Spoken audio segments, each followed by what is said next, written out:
Hey neighbors, Brent here with your Dashboard Devotional. Today I'm checking in from the parking lot at Lake Creek High School. It's the newest of the high schools in Montgomery ISD and the school where the majority of the high school students from our church will be attending. A brand new school that launches in just a couple weeks. The parking lot I'm in is going to be full of coaches and teachers and students.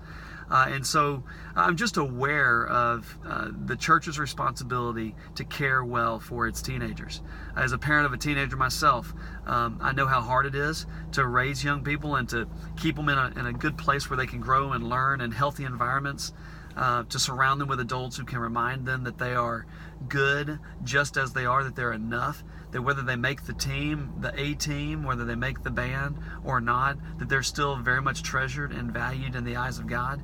And I've just been super aware of that over the last couple of days as I've visited with families whose kids are trying out for their sports team, and how volatile making it or not making it can be in the life of a young person.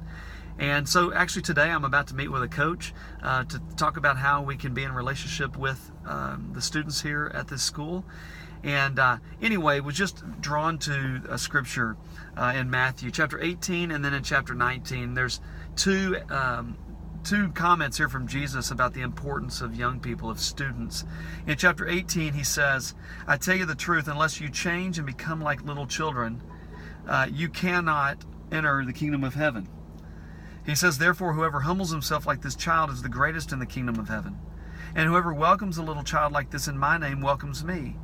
But if anyone causes one of these little ones who believe in me to sin, it would be better for him to have a large millstone hung around his neck and to be drowned in the depths of the sea."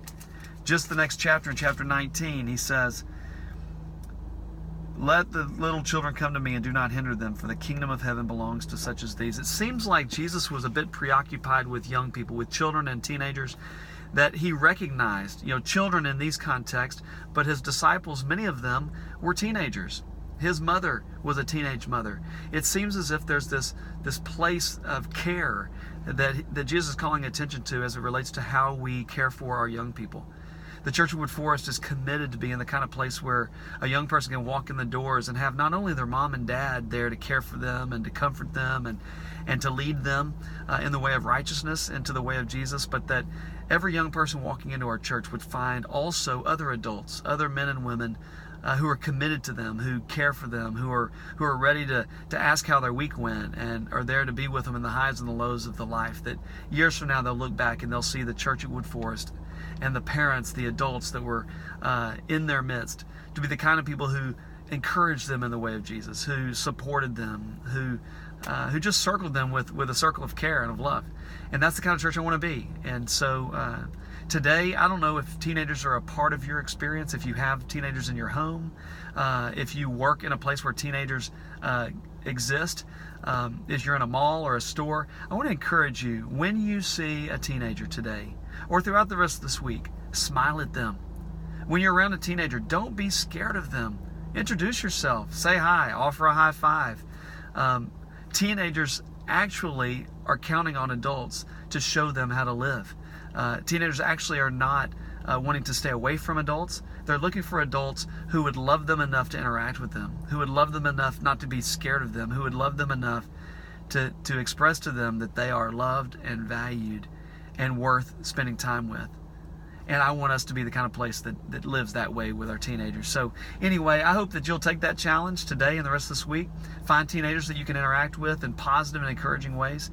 And this coming Sunday, there'll be teenagers in the building at 9 and 11 for worship. Maybe that's the place you'll start, by saying hello to a teenager and showing kindness, becoming the kind of adults that teenagers want to become when they grow up. Can't wait to see you in worship. Rob Renfro is coming to preach. He's coming to bring a good word for us. He's going to be preaching from one of the songs that U2 provided, and it's going to be a great time, so I hope you'll be there. In the meantime, have a great week, and God bless you. Bye-bye.